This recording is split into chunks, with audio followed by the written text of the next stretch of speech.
Hello everyone, how are you friends. आज हम एक बहुत ही इम्पॉर्टेंट लेक्चर लेके आए हैं। लेक्चर का नाम है Jammu and Kashmir reorganisation act 2019। दोस्तों, ये एक मोस्ट इम्पॉर्टेंट लेक्चर है। ये रीऑर्गेनाइजेशन एक्ट जो 2019 है, इसमें से दोस्तों हर एक एग्ज़ाम में जो है वो क्वेश्चन आने के चांसेस हैं, क्योंकि ये एक्ट रीऑर्गेनाइजेशन एक्ट जो है वो बहुत ही इम्पॉर्टेंट है। और क्वेश्चन जितने भी एग्ज़ाम अभी 2019 के बाद हुए हैं उनमें क्वेश्चन बड़े सारे पूछे जा रहे हैं, और आने वाले जितने भी अपकमिंग एग्ज़ाम हैं उनमें भी इस रीऑर्गेनाइजेशन एक्ट से क्वेश्चन जो है वो बहुत पूछे जाएंगे। तो इसलिए दोस्तों हमने सोचा कि पहले रीऑर्गेनाइजेशन एक्ट पे ही एक लेक्चर बना लिया जाए। बाकी जो ज्योग्राफी हम कर रहे हैं लगातार उस पर भी काम करते रह रहे हैं, लेकिन इस पे मैंने सोचा कि इसको थोड़ा पहले कंप्लीट किया जाए, क्योंकि ये दोस्तों लेक्चर थोड़ा समझने वाला है। इसमें कोई रटाफिकेशन नहीं चलेगी, इसमें आपको लेक्चर को ध्यान से समझना है और क्वेश्चन किस तरीके से आपको एग्ज़ाम में पूछे जाएंगे और जहाँ किस तरीके से पूछे गए हैं पहले के क्वेश्चन, वो मैं आपको सारे एंड में एक क्वेश्चन सेक्शन भी होगा जिसमें मैं आपको सारे बताऊँगा। तो दोस्तों चलिए हम इम्पॉर्टेंट लेक्चर को स्टार्ट करते हैं। दोस्तों, लेक्चर को स्टार्ट करने से पहले आपको एक रिक्वेस्ट है कि अगर आपने अभी तक हमारे चैनल को सब्सक्राइब नहीं किया है तो चैनल को सब्सक्राइब कर लें and press the bell icon, और नोटिफिकेशन वाला बटन भी ऑन कर लें ताकि हमारे लेक्चर जैसे ही आए तो आपको नोटिफिकेशन सबसे पहले मिले। तो दोस्तों, इस रीऑर्गेनाइजेशन एक्ट वर्ड का जो मैं मीनिंग आपको बताऊं तो रीऑर्गेनाइजेशन का मीनिंग हुआ किसी का मतलब उधर रिकॉन्स्टिट्यूट करना, उसको दोबारा नए सिरे से उसको कॉन्स्टिट्यूट करना। तो रीऑर्गेनाइजेशन एक्ट का मीनिंग हो गया रीऑर्गेनाइज करना। दोस्तों, इसकी इंट्रोडक्शन, इस एक्ट में क्या क्या इंट्रोडक्शन पहले बताता हूँ। तो an act of parliament of India, ये एक पार्लियामेंट ऑफ इंडिया का एक्ट था।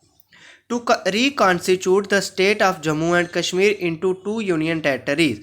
तो इस एक्ट के द्वारा इन जो स्टेट थी हमारी जम्मू एंड कश्मीर, उसको 2 यूनियन टेरिटरीज में डिवाइड कर दिया गया, जम्मू एंड कश्मीर और लद्दाख। यानी जम्मू एंड कश्मीर स्टेट को 2 यूनियन टेरिटरीज में डिवाइड किया गया, जम्मू एंड कश्मीर और लद्दाख, इस एक्ट के द्वारा। नेक्स्ट दोस्तों, the bill was first introduced into Rajya Sabha. सबसे पहले जो है वो बिल प्रेसिडेंट के द्वारा राज्यसभा में इंट्रोड्यूस किया गया। वो कब किया गया? 5 अगस्त 2019 को प्रेसिडेंट के द्वारा जो है बिल राज्यसभा में इंट्रोड्यूस किया गया, which was passed on the same day.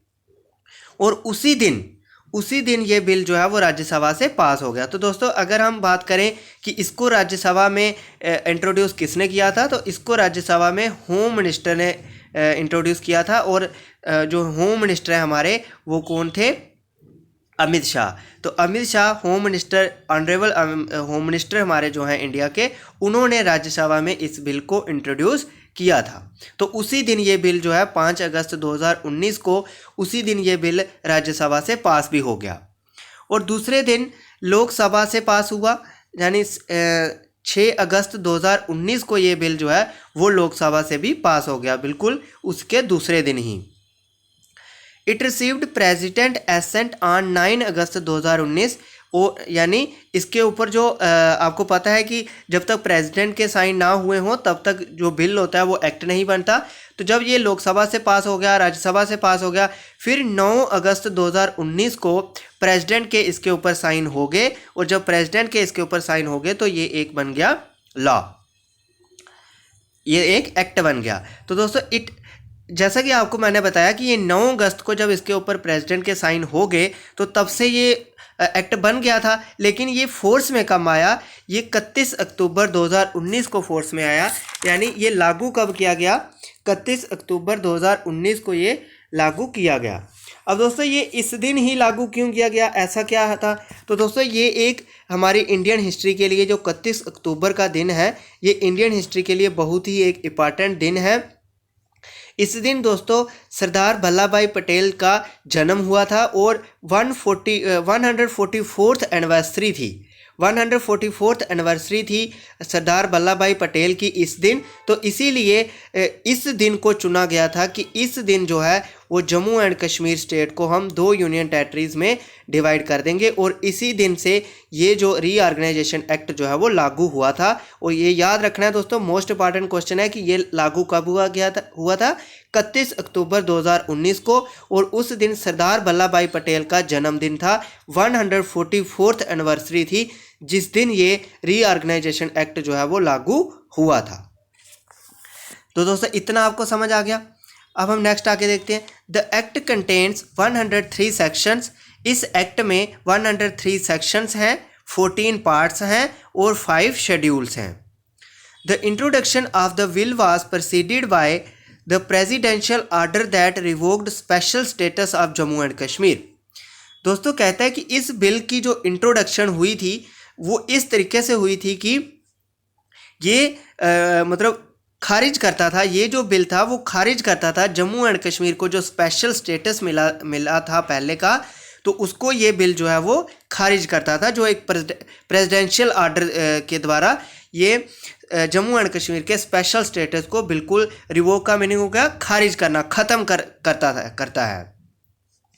This order superseded the 1954 presidential order seeking implementation of 1952 Delhi agreement. अब दोस्तों इसके बारे में मैं आपको थोड़ा बता दूं, तो कहते हैं कि ये जो एक्ट है ये 1954 का जो प्रेसिडेंशियल ऑर्डर था उसको सुपरसीडेड करता है यानी उसको खारिज करता है, उसको खारिज करता है। अब मैं उसको खारिज करता है ये वाला एक्ट, ये समझ आ गया आपको। अब 1954 प्रेसिडेंशियल ऑर्डर है क्या, पहले वो बताता हूँ आपको। तो दोस्तों 1952 में दिल्ली एग्रीमेंट हुआ था एक, उस एग्रीमेंट को इम्प्लीमेंट करने के लिए 1954 प्रेसिडेंशियल ऑर्डर निकाला गया था। अब 1954 प्रेसिडेंशियल ऑर्डर क्यों निकाला गया था? 1952 दिल्ली एग्रीमेंट की वजह से निकाला गया था। अब 1954 प्रेसिडेंशियल ऑर्डर में था क्या वो भी आपको सुनाते हैं। तो दोस्तों 1954 प्रेसिडेंशियल ऑर्डर में आर्टिकल 35A जो है, जिसको आर्टिकल 35A हम बोलते हैं, तो आर्टिकल 35A जो है वो इंडियन कॉन्स्टिट्यूशन में ऐड कर दिया गया था। इस 1954 प्रेसिडेंशियल ऑर्डर के द्वारा आर्टिकल 35A जो है वो इंडियन कॉन्स्टिट्यूशन में ऐड किया गया था। अब आर्टिकल 35A है क्या, उसमें क्या क्या प्रोविजन थे वो मैं आपको बता देता हूँ। Article 35A gives dual citizenship to people of J&K, means J&K citizen also Indian citizen।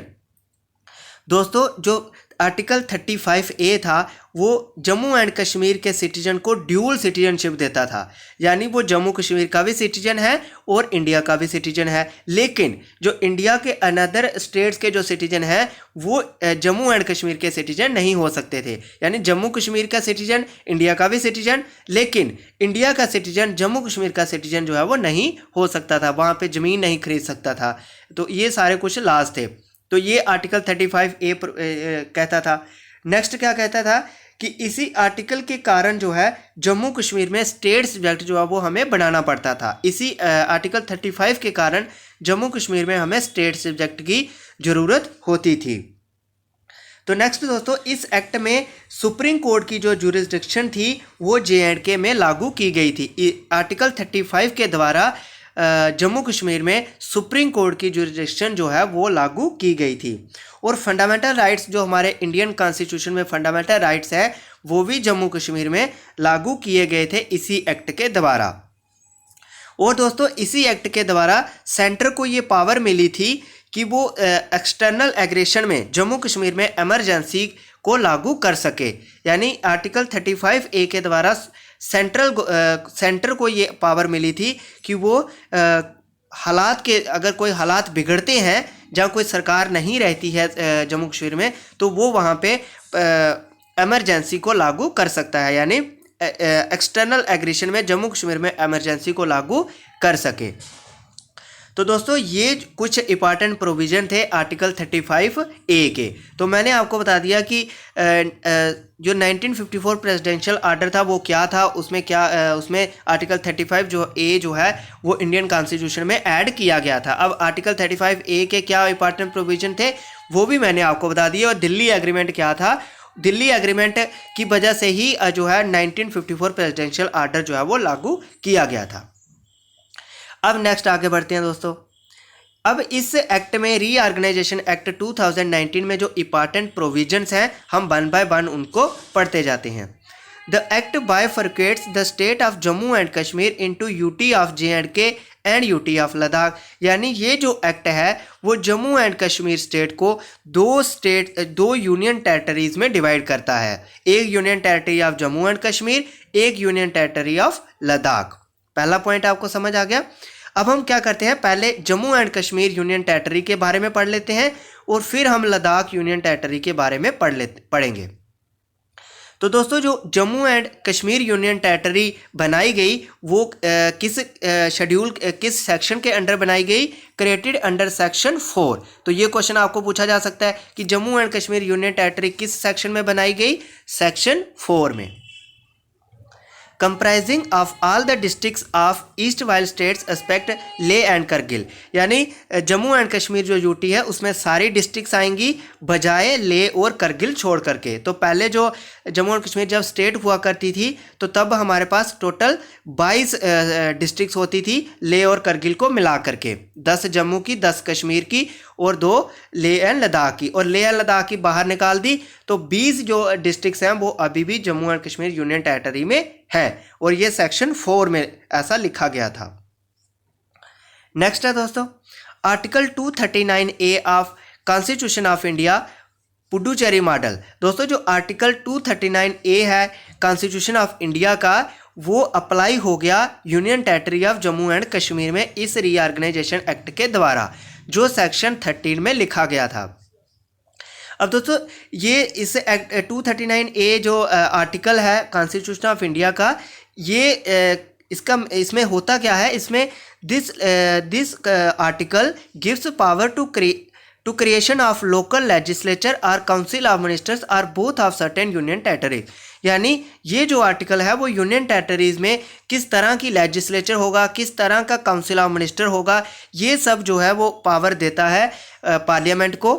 ये सब पावर जो है वो पार्लियामेंट को देता है आर्टिकल 239A ऑफ कॉन्स्टिट्यूशन। तो आर्टिकल 239A ऑफ कॉन्स्टिट्यूशन जो है वो JNK यूनियन टेरिटरी में भी अप्लाई होगा। और अगर आपको ये क्वेश्चन आता है कि बताइए जो Jammu and Kashmir union territory का मॉडल है वो किस यूनियन टेरिटरी के साथ मिलता है, तो वो पुडुचेरी यूनियन टेरिटरी के साथ बिल्कुल सेम है उसका। यानी पुडुचेरी मॉडल जो है वही union territory of Jammu and Kashmir का है। तो ये भी क्वेश्चन ध्यान रखिएगा, पूछा जा सकता है। तो आर्टिकल 239A में क्या लिखा गया है वो भी मैंने आपको बता दिया। नेक्स्ट हम आगे बढ़ते हैं दोस्तों। Lieutenant governor will now administer JNK। तो अब जो है JNK यूनियन टेरिटरी का जो एडमिनिस्ट्रेशन हेड होगा वो कौन होगा, गवर्नर होगा, लेफ्टिनेंट गवर्नर। स्टेट का जो गवर्नर होता है उसको गवर्नर बोलते हैं सिर्फ, और जो सेंटर का गवर्नर रहता है यूनियन टेरिटरी में उसको लेफ्टिनेंट गवर्नर बोलते हैं। तो अब यूनियन टेरिटरी में लेफ्टिनेंट गवर्नर जो है वो एडमिनिस्ट्रेटर होगा। ये लिखा गया था सेक्शन 14(2) में। नेक्स्ट आगे बढ़ते हैं दोस्तों। Seats have been increased from 107 to 144। अब मैं आपको बताता हूं दोस्तों, पहले जो सीट्स थी जम्मू एंड कश्मीर में वो 87 थी, लेजिस्लेटिव असेंबली में 87 सीट थी, उसमें से 24 सीट जो है वो POK के लिए रिजर्व करी गई कि वो POK के लिए वैकेंट रखी जाएंगी। तो कितनी हो गई, टोटल हो गई 111।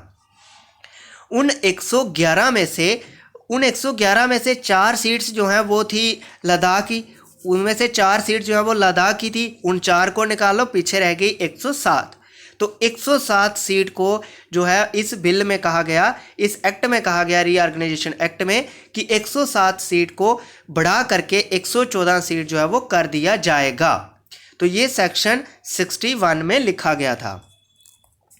नेक्स्ट दोस्तों आगे बढ़ते हैं। There will be reservation for ST and SC। तो SC और ST मेंबर्स के लिए भी जो है रिजर्वेशन रखी जाएगी, जो सेक्शन 14(6) में लिखा गया था।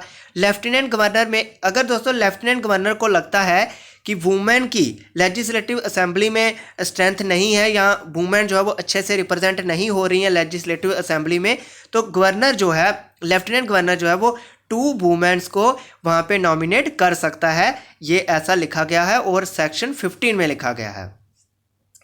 नेक्स्ट दोस्तों 24 seats shall be remain vacant for PoK. ये मैंने आपको बता दिया कि 24 सीट जो है वो पीओके के लिए वैकेंट रखी गई है। ऐसा सोचा गया है कि पीओके का भी पार्ट जो है वो इंडिया किसी समय अपने हिस्से में ले लेगा, तो फिर जो है वो ये सीट जो है वो पीओके को दे देगा। तो इसीलिए पीओके की 24 सीट जो है वो वैकेंट रखी गई हैं और ऐसा लिखा गया है सेक्शन 14(4)(a) में। नेक्स्ट दोस्तों ड्यूरेशन ऑफ लेजिस्लेटिव असेंबली। दोस्तों आपको पता है कि जब जम्मू एंड कश्मीर स्टेट थी हमारी, तो तब यहाँ पे जो लेजिस्लेटिव असेंबली की ड्यूरेशन हुआ करती थी वो 6 ईयर की हुआ करती थी, यानी 6 साल जो है वो एक ही सरकार काम करती थी। लेकिन अब इस रीऑर्गेनाइजेशन एक्ट के द्वारा जैसे जम्मू कश्मीर यूनियन टेरिटरी बन गया है, तो अब जो लेजिस्लेटिव असेंबली की ड्यूरेशन रहेगी वो 5 साल की रहेगी। ये सेक्शन 17 में लिखा गया है। Legislative assembly can make laws on any subject contain in state list. दोस्तों लेजिस्लेटिव असेंबली जो है वो बना सकती है लॉज जो स्टेट लिस्ट में लिखे गए हों, कॉन्करर लिस्ट में लिखे गए हों, यूनियन लिस्ट में लिखे गए हों। तो जो इन तीनों लिस्ट में जो लॉज लिखे गए होंगे उन सभी पे जो है वो स्टेट की लेजिस्लेटिव असेंबली जो है वो लॉ बना सकती है, लेकिन बजाय पब्लिक आर्डर और पुलिस। पब्लिक आर्डर और पुलिस का जो आर्डर रहेगा वो सेंटर का रहेगा, यानी सेंटर का जो लेफ्टिनेंट गवर्नर होगा वो पावर सेंटर के पास रहेगा, पब्लिक आर्डर और पुलिस आर्डर। तो ये भी क्वेश्चन पूछा जा सकता है कि बताइए पुलिस आर्डर और पब्लिक आर्डर जो है वो यूनियन टेरिटरी में रीऑर्गेनाइजेशन एक्ट के द्वारा किसका होगा, तो वो होगा सेंटर का। बाकी सारे पावर जो है वो लेजिस्लेटिव असेंबली की होंगी। और ये जो पावर है जो लेजिस्लेटिव असेंबली को दी गई हैं लॉ बनाने की, वो अंडर सेक्शन 32(1) दी गई हैं। तो अंडर सेक्शन 32(1) जो है वो पावर दी गई है लेजिस्लेटिव असेंबली को लॉ बनाने की, लेकिन कौन से लॉ छोड़ करके, पब्लिक आर्डर और पुलिस का आर्डर छोड़ करके। तो नेक्स्ट बढ़ते हैं दोस्तों, ये इंपॉर्टेंट पॉइंट है। Council of ministers consist of 10% of total members of the legislative assembly including CM।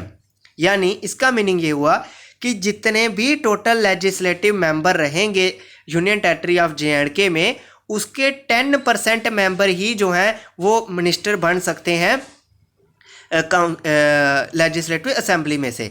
यानी जो हमारा शिक्षा मंत्री होगा, स्टेट यूनियन टेरिटरी का शिक्षा मंत्री होगा, हेल्थ मिनिस्टर होगा, ये जो जितने भी कैबिनेट मिनिस्टर रहते हैं, ये लेजिस्लेटिव असेंबली की जितनी स्ट्रेंथ होगी उसके 10% ही बन सकते हैं। तो ये भी क्वेश्चन पूछा जा सकता है। और ये ऐसा सेक्शन इंक्लूडिंग CM को भी इंक्लूड करके 10% ही मेंबर जो है वो मिनिस्टर बन सकते हैं। ये सेक्शन 53(1) में लिखा गया है।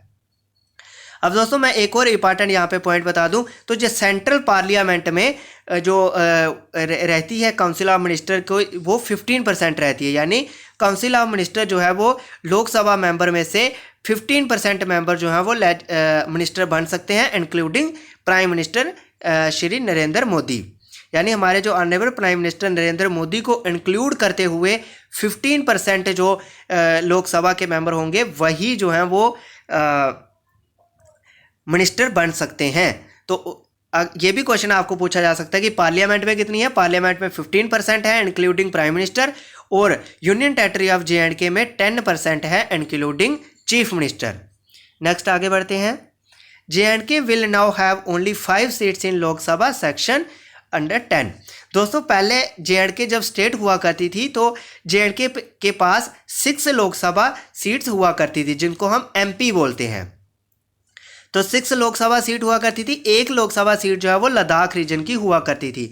तो अब ये जो कि लद्दाख एक अलग यूटी बन गया है, जम्मू एंड कश्मीर एक अलग यूटी बन गया है। तो इसीलिए जम्मू एंड कश्मीर में जो अब सीट्स रही हैं MP की, वो सिर्फ 5 रही हैं। यानी लोकसभा मेंबर की 5 सीट जो है वो J&K यूटी में रही हैं। तो ये भी क्वेश्चन जो है वो एग्जाम में पूछा जा सकता है, और ये अंडर सेक्शन 10 लिखा गया है।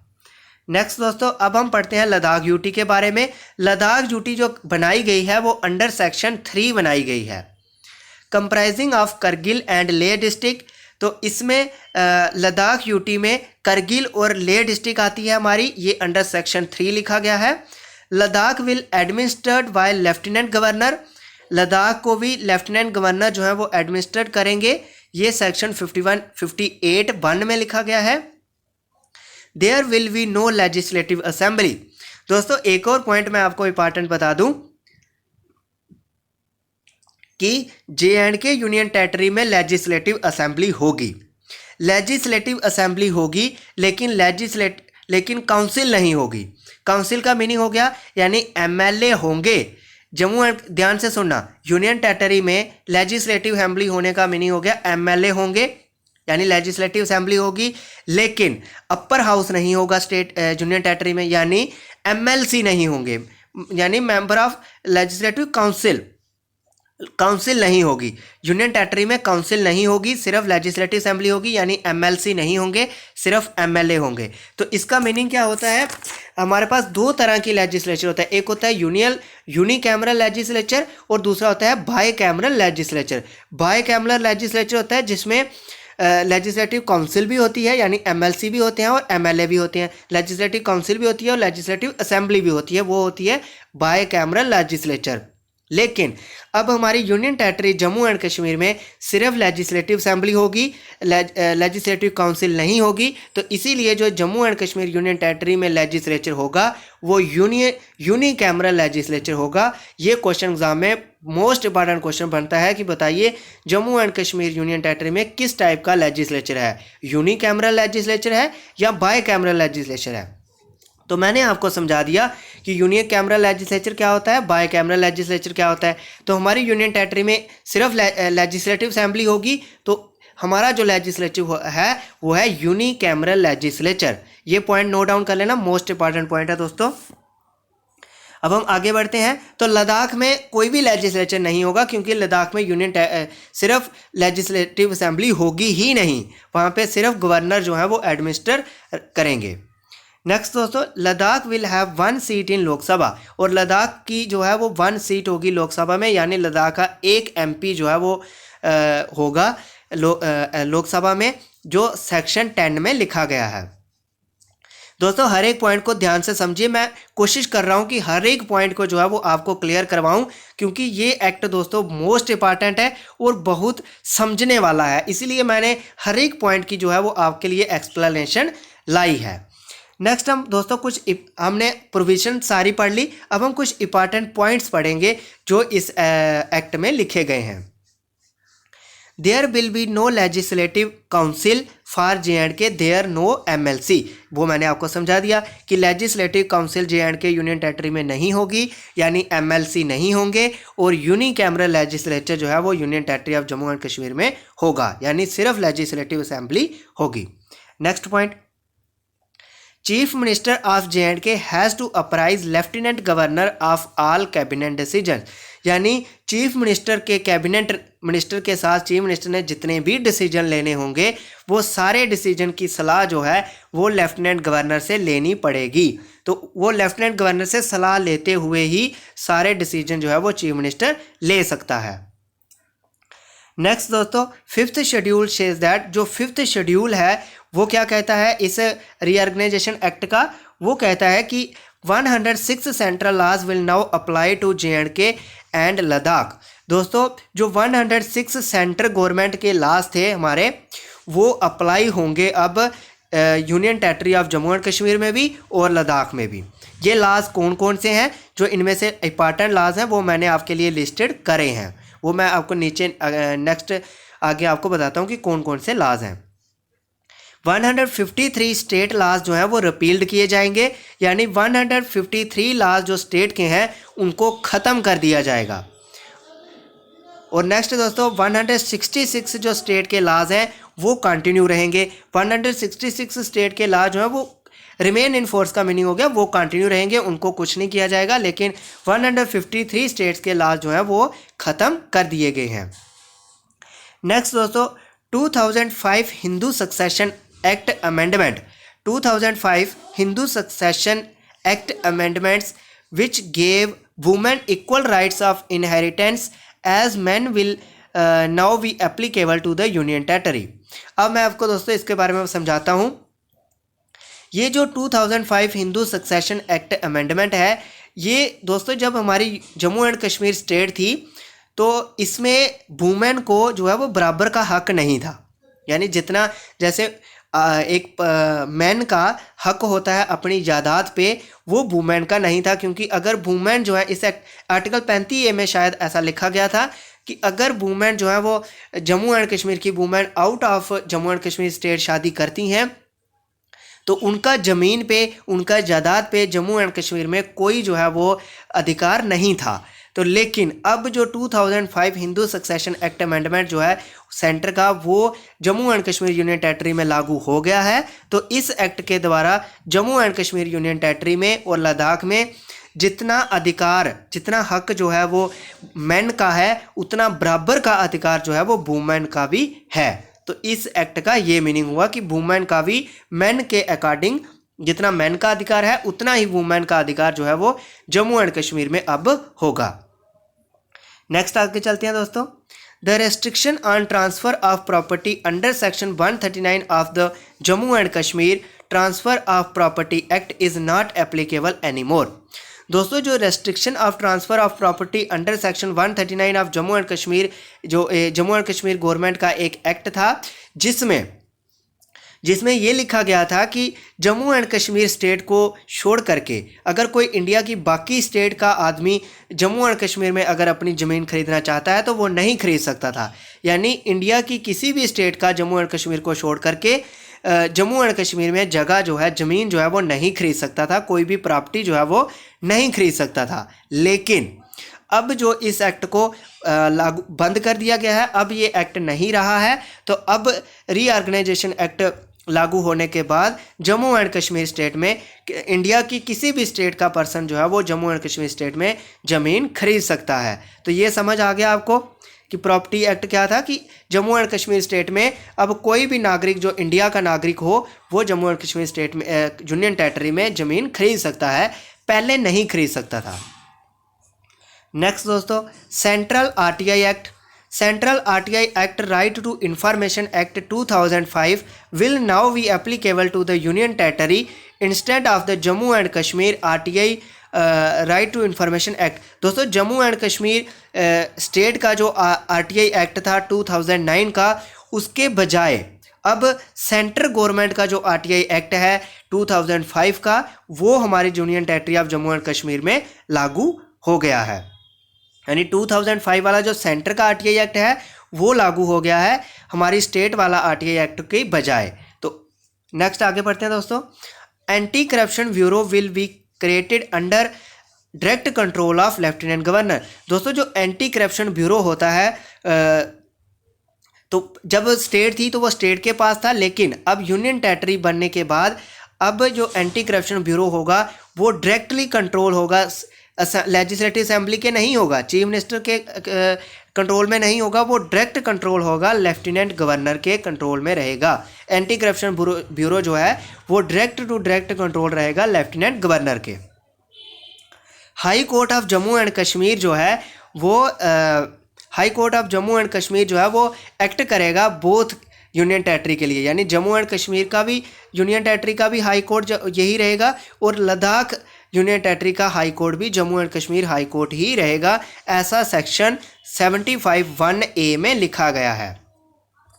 अब मैं दोस्तों आपको हाई कोर्ट के बारे में थोड़ा सा बता दूं, तो हमारे जो चीफ जस्टिस हाई कोर्ट में पहले थी वो थी गीता मित्तल, वो अब रिटायर हो चुकी हैं। तो अब जो प्रेजेंट चीफ जस्टिस हैं हमारे Jammu and Kashmir high court के, वो हैं राजेश बिंदल। तो ये सब पॉइंट आप याद रखिएगा। नेक्स्ट हम दोस्तों आगे बढ़ते हैं। Ranbir penal code to be replaced by Indian penal code. दोस्तों, पहले होता क्या था कि जो भी एक्ट जो है हमारी स्टेट में जम्मू एंड कश्मीर में बनता था तो उसको 370 से 370 एक्ट से होके पास होना पड़ता था, वहाँ से गुजरना पड़ता था, जिसको हम रणबीर पैनल कोड बोलते हैं। लेकिन अब रणबीर पैनल कोड जो है उसको रिप्लेस कर दिया गया है, बदल दिया गया है J&K, वहाँ पे इंडियन पैनल कोड जो है वो 1860 जो इंडियन पैनल कोड है वो लागू हो गया है। रीऑर्गेनाइजेशन एक्ट जो है वो रणबीर पैनल कोड को रिप्लेस करके इंडियन पैनल कोड जो है वो लागू हो गया है। J&K criminal procedure code. दोस्तों, J&K का जो क्रिमिनल प्रोसीजर कोड जो था वो रिप्लेस कर दिया गया है सेंट्रल क्रिमिनल प्रोसीजर कोड के द्वारा। तो इस रीऑर्गेनाइजेशन एक्ट के द्वारा क्रिमिनल प्रोसीजर कोड जो JNK का था उसको रिप्लेस कर दिया गया सेंट्रल क्रिमिनल प्रोसीजर कोड के द्वारा। नेक्स्ट दोस्तों, अब मैं ये कुछ इंपॉर्टेंट जो पॉइंट थे, इंपॉर्टेंट प्रोविज़न थे, ये मैंने आपको सारे समझा दिए हैं। अब इस रीऑर्गेनाइजेशन एक्ट में जो बेसिक इंडियन कॉन्स्टिट्यूशन के बेसिक आर्टिकल यूज़ हुए हैं, कौन कौन से आर्टिकल को यूज़ करके ये रीऑर्गेनाइजेशन एक्ट जो है वो पास हुआ था, तो उसके बारे में मैं आपको थोड़ा सा बताता हूँ। दोस्तों, आर्टिकल 3 जो है हमारा इंडियन कॉन्स्टिट्यूशन का, वो पावर देता है पार्लियामेंट को क्रिएट करने के लिए new states, new parliament houses, new states boundaries की, स्टेट बाउंड्री को चेंज करने की पावर देता है, स्टेट्स के नाम चेंज करने की पावर देता है। तो जैसे एग्जांपल उड़ीसा, पहले उड़ीसा होता था, अब उड़ीसा का नाम चेंज करके उड़ीसा रख दिया गया है। जैसे फॉर्मेशन ऑफ तेलंगाना, जो पहले आंध्र प्रदेश स्टेट हुआ करती थी, फिर आंध्र प्रदेश से ही 2014 में तेलंगाना एक अलग स्टेट बनाई गई। तो ये सारी पावर, अब ये क्वेश्चन दोस्तों एग्जाम में पूछा जा सकता है, क्योंकि ये जो आर्टिकल है ये रीऑर्गेनाइजेशन एक्ट से रिलेटेड है। तो अगर आपको ये पूछा जाए कि वो कौन सा आर्टिकल है इंडियन कॉन्स्टिट्यूशन का जो पार्लियामेंट को पावर देता है न्यू स्टेट बनाने की, या स्टेट्स के नाम रखने की, या स्टेट्स की बाउंड्री चेंज करने की, तो वो आर्टिकल है article 3 of the Indian constitution. दोस्तों, मोस्ट इंपॉर्टेंट आर्टिकल है, इसको याद रखिएगा। अब नेक्स्ट दोस्तों, मैंने आपको बताया कि सेंटर के लॉज जो अप्लाई होंगे जम्मू एंड कश्मीर में, उसमें जो 5th schedule of JNK reorganisation act में लिखे गए हैं वो मैंने आपके सामने लाए हैं। इसमें कंज्यूमर प्रोटेक्शन एक्ट है 1986, द डाउरी प्रोहिबिशन एक्ट है 1961, the Hindu marriage act 1955, the Hindu succession act 1956, the Indian partnership act 1932, the national commissioner for women act 1999, national security act 1980, the Protection of Human Rights Act 1994, the Right of Children to Free and Compulsory Education Act 2009, Transfer of Property Act 1882, Sales of Goods Act 1930, the Wildlife Protection Act 1972। ये centre के जो important laws हैं, ये सारे जो हैं वो JNK union territory में इस रीऑर्गेनाइजेशन एक्ट के द्वारा लागू हो गए हैं।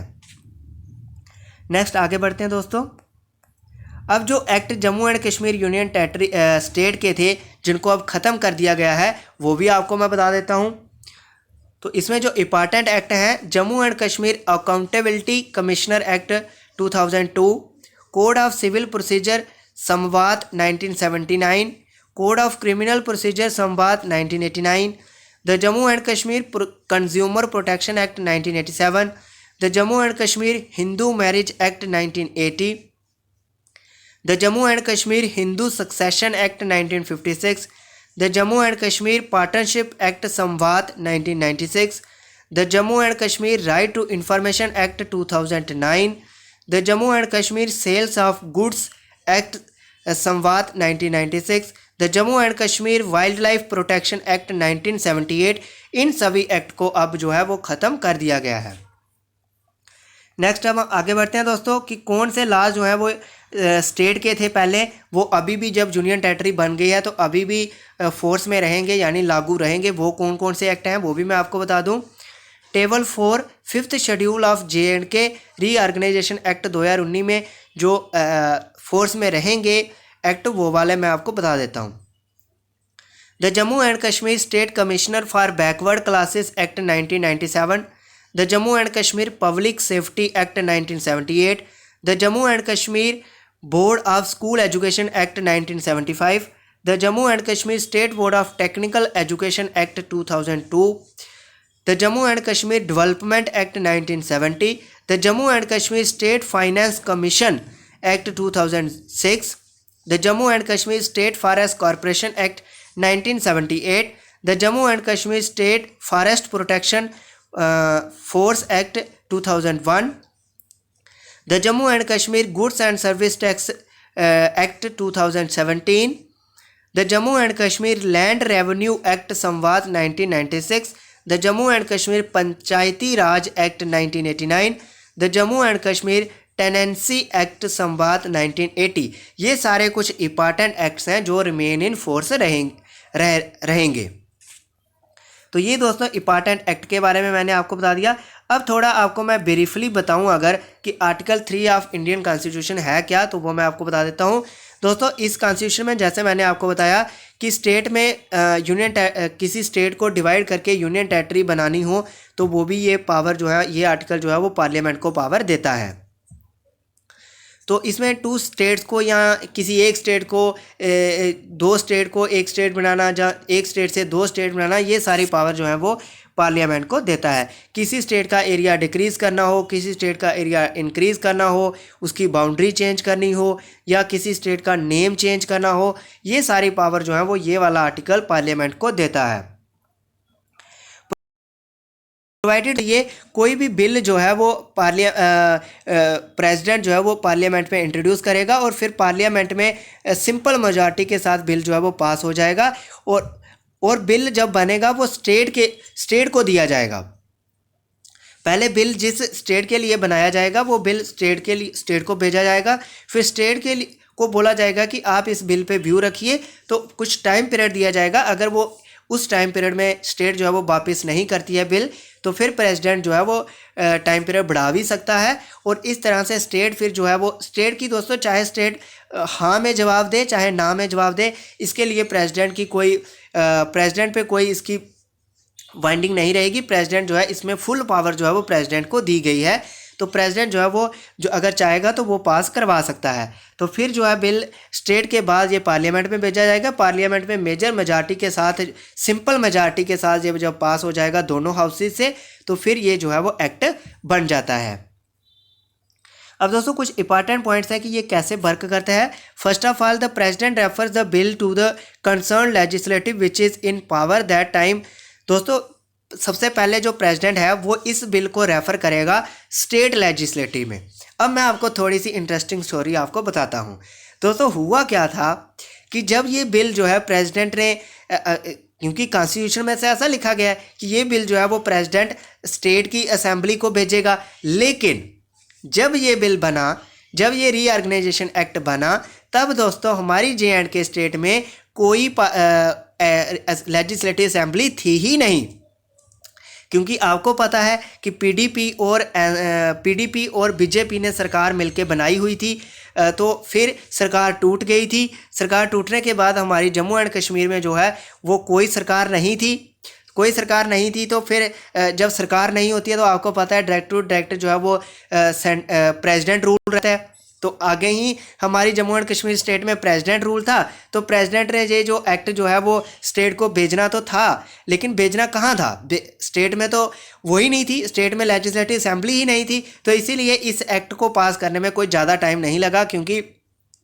अगर स्टेट के पास भेजना होता फिर स्टेट ने इसके ऊपर व्यू रखने थे, स्टेट की लेजिस्लेटिव असेंबली ने, लेकिन लेजिस्लेटिव असेंबली थी ही नहीं, स्टेट में गया ही नहीं। तो इसीलिए ये जो बिल है वो बड़ी जल्दी से आसानी से पास पार्लियामेंट में हो गया। तो फिर ये जो बिल है वो सीधा जो है वो पार्लियामेंट में गया। तो then state legislative need to give their point of view. तो फिर मतलब कॉन्स्टिट्यूशन में ये लिखा गया है कि स्टेट को पॉइंट ऑफ व्यू इसके ऊपर देने होते हैं, लेकिन स्टेट में हमारी जम्मू एंड कश्मीर में लेजिस्लेटिव असेंबली तब नहीं थी, तो ऐसा बिल्कुल नहीं हुआ।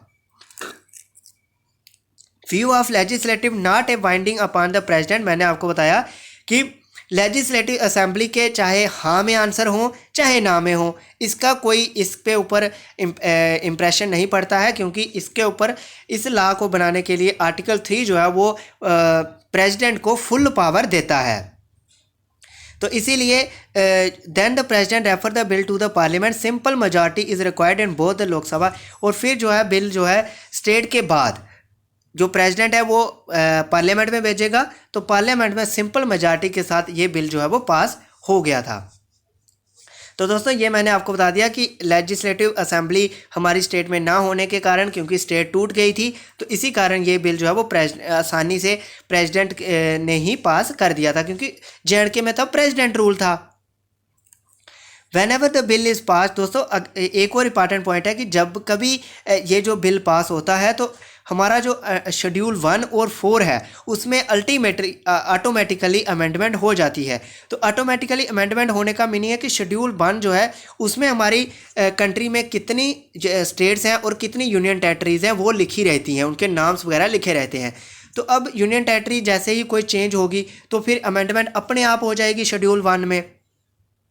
और फिर जो शेड्यूल 4 है उसमें लिखा रहता है कि हमारी लोकसभा में कितने मेंबर होंगे, किस स्टेट के कितने मेंबर होंगे, राज्यसभा में कितने मेंबर होंगे, किस स्टेट के कितने मेंबर होंगे। तो जब ये यूनियन टेरिटरी बनती है किसी स्टेट में, स्टेट को तब्दील करके यूनियन टेरिटरी बनाया जाता है, तो फिर लोकसभा के मेंबर या राज्यसभा के मेंबर तो अल्टीमेटली चेंज होते हैं। तो इसीलिए जो शेड्यूल 4 है वो भी चेंज होता है।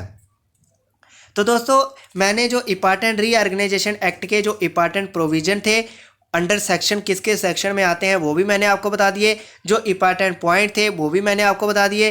फिर इस रीऑर्गेनाइजेशन एक्ट के रिलेटेड इंडियन कॉन्स्टिट्यूशन के कौन सा आर्टिकल है और वो आर्टिकल कैसे कैसे वर्क करता है वो भी मैंने आपको पूरा समझा दिया, क्योंकि ये आर्टिकल बहुत इंपॉर्टेंट था और ये एग्ज़ाम पॉइंट ऑफ व्यू से, क्योंकि ये रीऑर्गेनाइजेशन एक्ट से रिलेटेड है तो ये एग्ज़ाम में पूछा जाता है। तो अब दोस्तों जो अब हम पूरा इस लेक्चर को ख़त्म करने पे आ गए हैं। तो अब हम इस लेक्चर के जो एंड में मैंने आपको बोला था कि मल्टीपल चॉइस क्वेश्चन भी हैं, तो मल्टीपल चॉइस क्वेश्चन मैं आपको बता देता हूँ कि किस तरह से पूछे जाते हैं। बल्कि ये क्वेश्चन जो है वो ज़रूरी नहीं है यही क्वेश्चन पूछे जाएंगे, वो और भी क्वेश्चन जो है वो पूछे जा सकते हैं। लेकिन मैंने आपको तरीका बताने के लिए कि किस तरीके से क्वेश्चन जो है वो पूछे जा सकते हैं, इसीलिए मल्टीपल चॉइस क्वेश्चन सेक्शन भी लाया है। नेक्स्ट दोस्तों क्वेश्चन फर्स्ट पढ़ते हैं हम। Which of the following state act has been repealed as per schedule 5 of Jammu and Kashmir reorganisation act 2019। Jammu and Kashmir reorganisation act जो 2019 है उसके अकॉर्डिंग जो है वो शेड्यूल 5 जो है वो किस एक्ट के द्वारा चेंज किया गया है। तो दोस्तों जो यहाँ पे एक्ट लिखे गए हैं उसमें से एक भी नहीं है, तो इसका जो सही आंसर आएगा वो नन ऑफ दीज आएगा। नेक्स्ट दूसरा पढ़ते हैं दोस्तों। Which of the following article of constitution of India will govern Jammu and Kashmir as a union territory. तो दोस्तों कौन सा जो कॉन्स्टिट्यूशन है इंडिया का जो यूनियन टेरिटरी को गवर्न करता है। तो मैंने आपको बताया कि यूनियन टेरिटरी को गवर्न करने के लिए आर्टिकल 239A जो है वो 239A आर्टिकल के अकॉर्डिंग ही हम यूनियन टेरिटरी में गवर्न करते हैं यूनियन टेरिटरी को। तो इसका सही आंसर जो है वो क्वेश्चन नंबर 2 का ए पार्ट आना है। ये मैंने लेक्चर में भी आपको समझाया कि आर्टिकल 239A के अकॉर्डिंग ही हम एक यूनियन टेरिटरी को गवर्न करते हैं। नेक्स्ट दोस्तों, which of the following statement about the Jammu and Kashmir reorganisation act 2019 is are true. It provides for bicameral legislature for Jammu and Kashmir. दोस्तों बाई कैमरल तो नहीं है, यूनिकैमरल है, तो ये गलत हो गया। It provides that J&K legislature can legislate on any matter content in state list of 7th schedule of constitution of India. दोस्तों कह रहा है कि बी जो है ये जो कह रहा है कि J&K स्टेट लेजिस्लेचर जो होगा वो किसी भी provide J&K legislature can legislate on any matter. ये किसी भी मैटर पे जो J&K का लेजिस्लेचर होगा वो 7th शेड्यूल में जो इंडिया के 7th शेड्यूल में कॉन्स्टिट्यूशन में लिखा गया है 7th शेड्यूल इंडियन कॉन्स्टिट्यूशन में उसके सारे जो हैं वो कर सकता है। तो लेकिन ये भी नहीं है, ये भी गलत है। तो it provides for a council of minister with the strength of 10% of total members of legislative assembly including CM।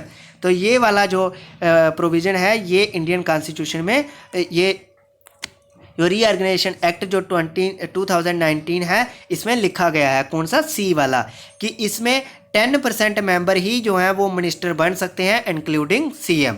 तो ये दोस्तों लेक्चर में सारे पॉइंट मैंने कंप्लीट करे हैं।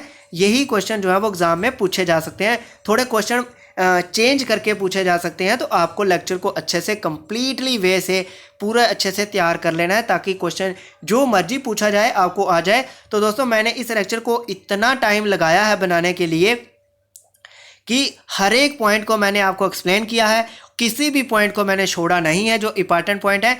और हाँ, अगर आपके कुछ डाउट्स रहते हैं या कुछ आपकी क्वेरीज हैं तो आप हमें कमेंट सेक्शन में बता सकते हैं, हम आपकी पूरी कोशिश करेंगे रिप्लाई करने की। नेक्स्ट दोस्तों आगे बढ़ते हैं।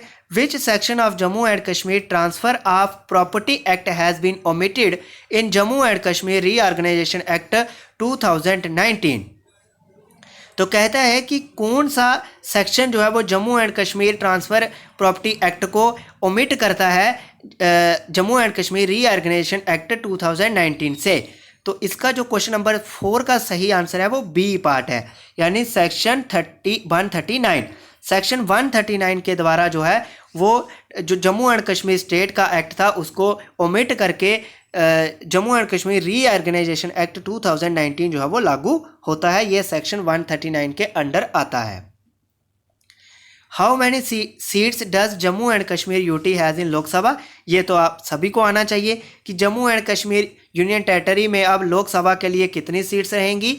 तो Jammu and Kashmir union territory में अब लोकसभा के लिए जो सीट्स रहेंगी वो रहेंगी क्वेश्चन नंबर 5 ए पार्ट 5 सीट्स। पहले दोस्तों 6 सीट थी, एक सीट जो है वो लद्दाख की थी, तो अब लद्दाख एक अलग यूनियन टेरिटरी है, तो इसीलिए 5 सीट्स जो है वो जम्मू एंड कश्मीर की लोकसभा के लिए हैं। तो अब दोस्तों मैंने आपको ये सारा कुछ समझा दिया है। तो दोस्तों एक और पॉइंट मैं अगर आपको बता दूं कि जो रीऑर्गेनाइजेशन एक्ट 2019 है, इसमें यह भी लिखा गया है कि अगर कोई J&K लेजिस्लेटिव असेंबली एक ऐसा लॉ बनाती है और उसका लॉ और जो पार्लियामेंट इंडियन जो हमारी सेंट्रल गवर्नमेंट की पार्लियामेंट है वो अगर कोई लॉ बनाती है और जो J&K यूनियन टेरिटरी की असेंबली जो लॉ बनाएगी, अगर उनके दोनों के लॉ में कोई क्लैश आता है तो फिर क्या होगा, union territory of Jammu and Kashmir का लॉ जो है वो अवॉइड हो जाएगा और जो पार्लियामेंट ऑफ सेंट्रल गवर्नमेंट की जो पार्लियामेंट लॉ बनाएगी वही जो है वो union territory of Jammu and Kashmir में भी लागू होगा। यानी अगर कोई क्लैश वाला लॉ बनाती है लेजिस्लेटिव असेंबली तो उसमें सेंटर का लॉ ही चलेगा।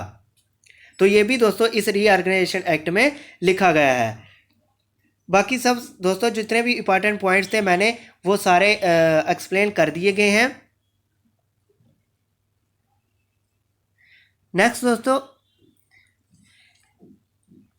अगर आपको कुछ क्वेरीज हैं तो आप हमें कमेंट सेक्शन में बता सकते हैं। मैंने दोस्तों इतना टाइम डिवोट किया है इस लेक्चर में कि सारे के सारे पॉइंट जो है वो कोशिश की है क्लियर करने की।